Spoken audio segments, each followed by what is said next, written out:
Hey everybody, welcome back to the channel. Oh my gosh, it's been a long time. Hope you guys liked the previous videos. Today we're at Grand Touring, which is their downtown location because they have multiple locations all over the city. And our friend Alex from the Aston Martin brand told us to come check out a special vehicle.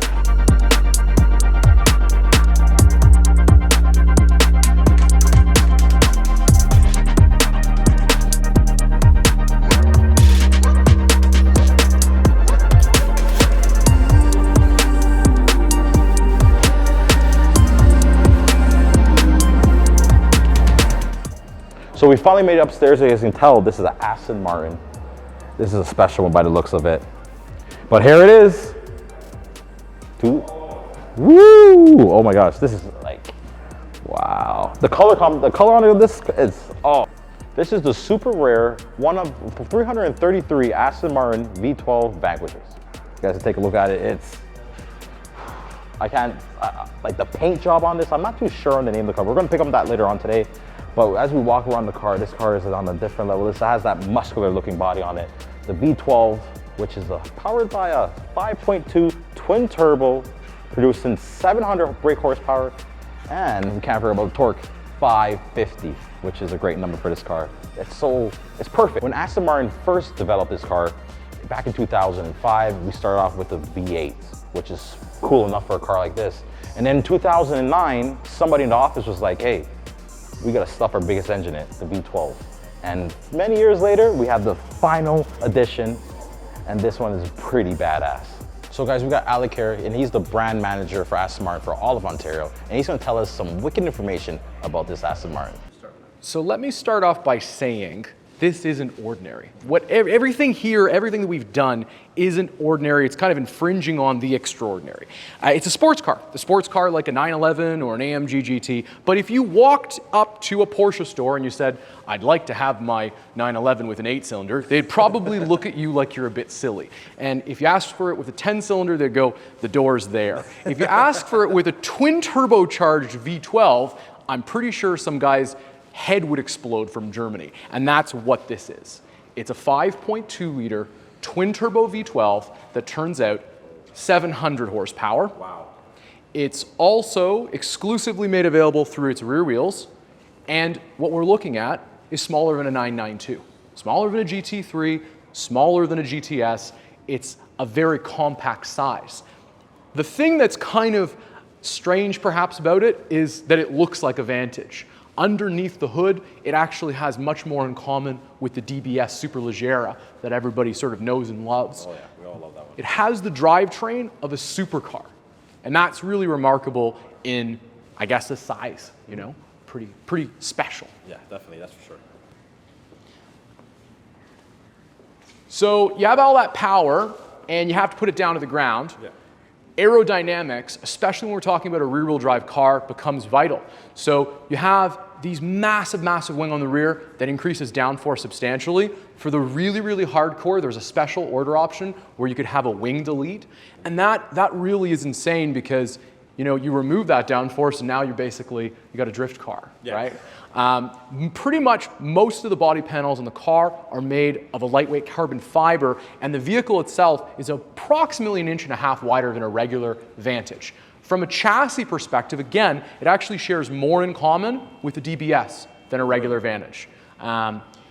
You know, we see these special projects that Aston Martin's worked over, you know, for the last couple of years.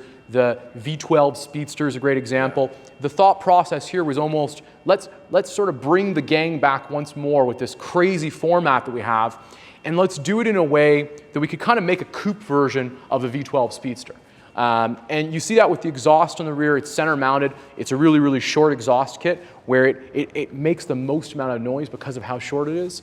And you also see it in the extensive use of carbon fiber. So, you know, as an example, the front end of the car, the whole front end is made of carbon. And without that kind of humble material, you wouldn't be able to have the extremity of design on the sides. These extractors. What is this called over here? These are side blades. So we originally came up with this idea on the V8 Vantage. And, you know, we wanted to sort of do perhaps a more elegant way of extracting hot air and also trapped turbulent air that happens, at high rates of speed in the front wheel arches.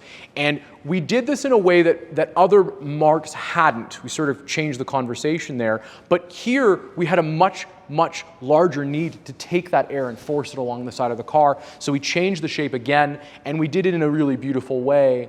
And it really creates this sort of unique impact with the car. Lots of visual drama on the side. The front is probably the most notable change to existing Vantage. It features a much larger grille. It also features this unique horseshoe design for the bonnet. And the horseshoe is pretty evocative to our race cars. We compete in the 24 Hour of Le Mans, and those vehicles, they have these massive horseshoe bonnets. We saw it on the existing GT12 way back in the day. That wasn't available in the Americas. It was made exclusively available in the Eurozone. And we thought it'd be really cool, again, to sort of bring this design language here.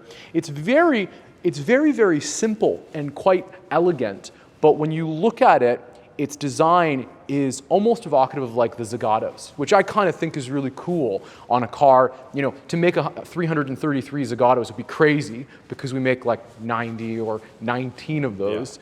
But again, it's even 333. That's a really low production for the world. The last thing I should talk about on this car is the note of the 12-cylinder. I mean, 12 cylinders have always sounded a very specific way. This is the reason why we love them, but you gotta hear it. You gotta hear it. And the engine is cold, so it should be a good sound. And I'm gonna fire it up for you now. Building up. I actually love it, guys. It's building up. Very nice sound of it. The little rumbles there. No. That was awesome. Oh my God, that was fire. Okay, so sounds pretty good, right? Yeah. I have something else I want to show you. Just going to jump over the condensation. So I talked about rarity and Zagato and how, for us, 333 is actually a lot. Yeah. 333 for the global production is very very low for V12 Vantage and a tiny drop in the bucket in comparison with a lot of our rivals. But what we have here is perhaps even more rare. This is a DBZ. Just 19 examples of these exist on the entire planet. I've actually never heard of it. This is the only one publicly displayed anywhere in the world.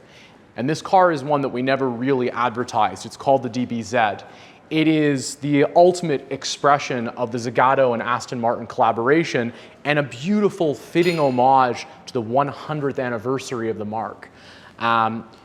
It was an exceedingly special project that we sort of undertook and an emotional successor to the DB4 GT Zagato, which actually sits just behind us. That was arguably one of the first super GTs ever built. And really, an incredible story of how, two marques came together. It was really us and another Italian marque I won't mention on the film. And we came together in the ultimate pinnacle of motorsport to compete with each other. This was our solution to their problem, the problem being this incredible product they had. All these years later, the DBZ shares the same ethos, as in, it is a modern day DB car which is modified to become a Zagato. So I guess you could say with the original it was a DB4 which became a GT, which was a race car, and finally a Zagato. This is a DB11 which becomes the DBS that we know and love, and finally the DBZ that we see here today. They did a wicked job on it for sure. Yeah, it's pretty bananas. It's the first time I see one in person, let alone online. Yeah. Well, I mean, it's the only one displayed anywhere in the world, and we're really lucky to have it here. The customer was super nice and allowed us to display it. So are these two together as a package, or is there... They were a pairing, we called them. So you couldn't have one without the other. One is a continuation of the original production. We built only 19 examples in period, but the intention was to make more. All these years later, the factory that built them originally was reopened and restored itself. They continued on the production run, and they built an additional 19 examples. And again, to match those cars, they came with the DBZ. So I'm super happy you came today, man. And I could show you these cars. It's super dope to have you guys here. And yeah, I'd love to share their story. Anyway, thanks guys. Thank you, man. Honestly, guys, like I love the Aston Martin brand. As you can see, the different variation of the cars, the legacy, the history. It's a great brand to be fall in love with. But that is the end of our video today. So I say thank you guys for joining us. Thank you, Grand Touring, and also our buddy Alex for allowing us to do these videos. Take it easy, guys. Have a great day. Peace.